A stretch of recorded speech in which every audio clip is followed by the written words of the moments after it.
untuk Bapak Kepala Desa Pondok Nongko dan semua jajarannya. Terima kasih. Sekali lagi saya ucapkan terima kasih telah mengundang hadirkan kami untuk mengikuti acara yang luar biasa ini. Untuk adik-adik, hai. Halo. Gimana rasanya setelah bercerita?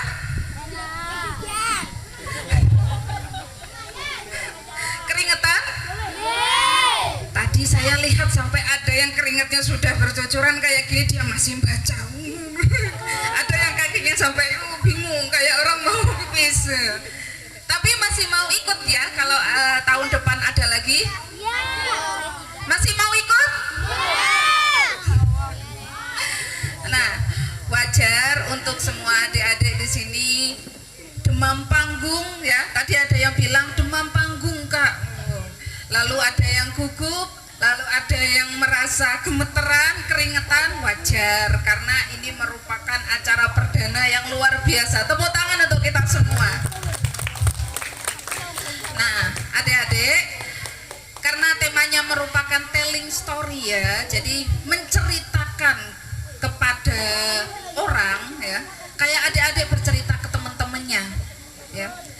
Boleh bawa teks, tidak apa-apa, misalkan bawa kertas seperti Kak Husna seperti ini, nggak apa-apa, tapi tunjukkan wajah kalian.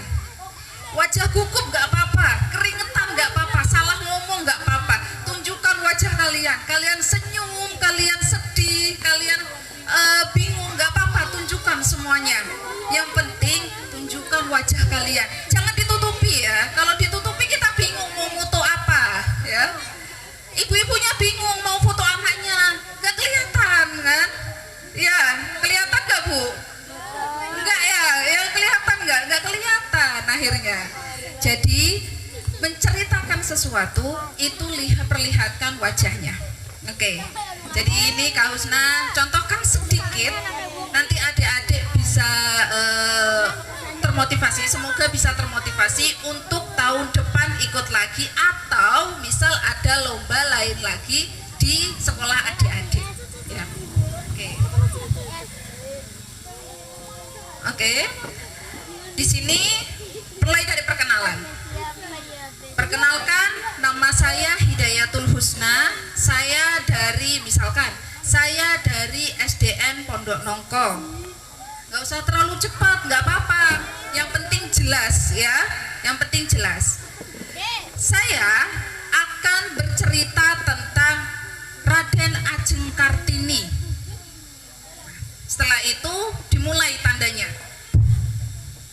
Nah, dari awal buat orang-orang penasaran. Siapa Raden Ajeng Kartini itu? Ada yang tahu nggak tanggal 21 April diperingati hari apa? Hari apa? Hari Kartini. Hari Kartini kita harus pakai apa? Kebaya. Raden Ajeng Kartini lahir tanggal 21 April 1987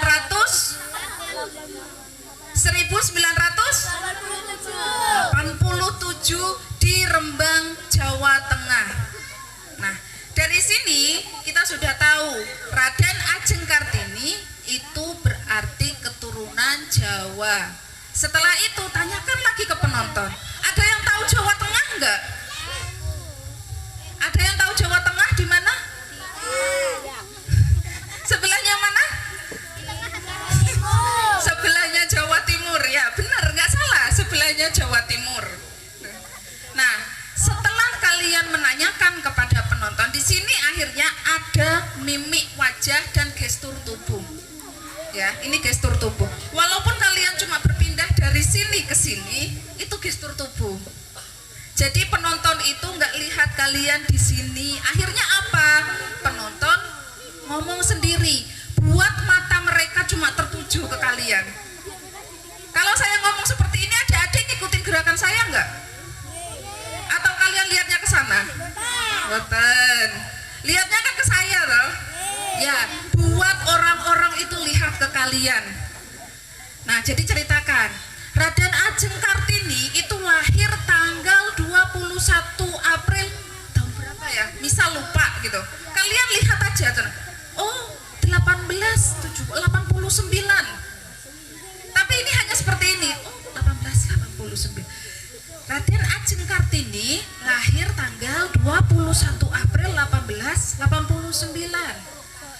Contoh, contoh ya, enggak bener apa.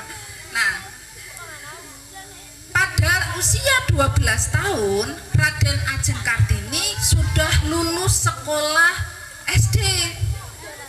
Dan waktu itu di Jawa di usia 12 tahun itu sudah ada adat atau sudah ada peraturan di mana wanita Jawa harus dipingit. Dipingit berarti dia harus siap dinikahkan. Teman-teman, masa iya kita usia 12 tahun udah mau nikah? Ada nggak yang 12 tahun udah siap nikah? Udah siap atau belum? Belum. Tapi waktu itu Raden Ajeng Kartini sudah harus siap dinikahkan. Sampai usia 19 tahun akhirnya dia menikah dengan Bupati Rembang yang sudah pernah menikah 3 kali.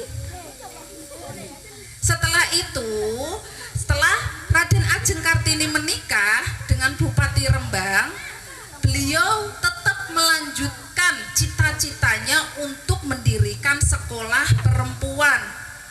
Alhamdulillah suaminya mendukung.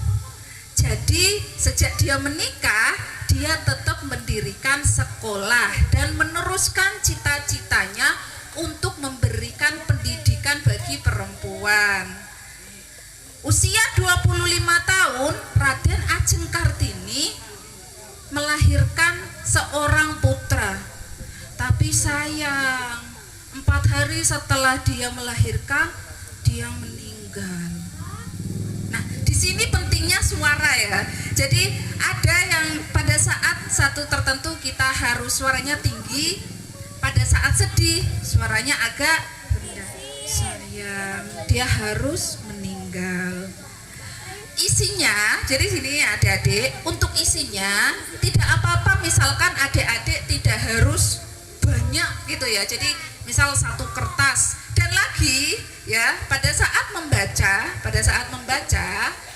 adik-adik juga melihat ada tidak kata-kata yang dipahami atau tidak. Tadi ada yang menyebutkan emansipasi untuk Raden Ajeng Kartini. Ada yang tahu nggak emansipasi itu apa? Adik-adik, ayo, ada yang tahu emansipasi itu apa?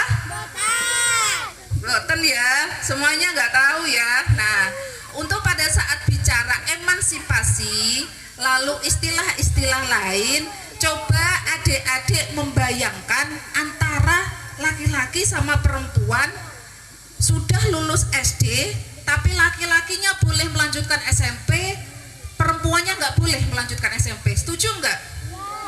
Setuju nggak? Enggak. Itu yang dimaksud dengan emansipasi. Jadi Raden Ajeng Kartini memperjuangkan gimana kita perempuan bisa tetap melanjutkan sekolah. Suka nggak dengan perjuangannya Raden Ajeng? Merasa bersyukur?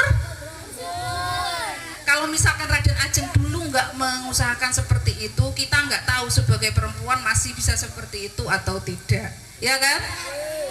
Nah, jadi adik-adik, untuk telling story, buat yang paling penting, buat orang-orang tetap melihat kalian. Dan kalian jangan lupa lihat juga orang-orang. Jangan terpaku ke tulisan aja ya. Tadi ada beberapa yang sudah antara melihat tulisan dengan udah bagus, luar biasa. Tapi untuk yang lain juga luar biasa, tetap tepuk tangan ya. Yang lain tetap luar biasa, sudah berani, kalian pun juga sudah mengekspresikan, sudah membaca. Tapi tetap cerita, yang namanya cerita, anggap aja ya, anggap aja semuanya ini mereka tidak melihat kalian, mereka melihat belakangnya kalian. Kalian kalau malu melihat mereka, lihat aja masjid sana, atau lihat ke belakang apa, anggap aja semuanya batu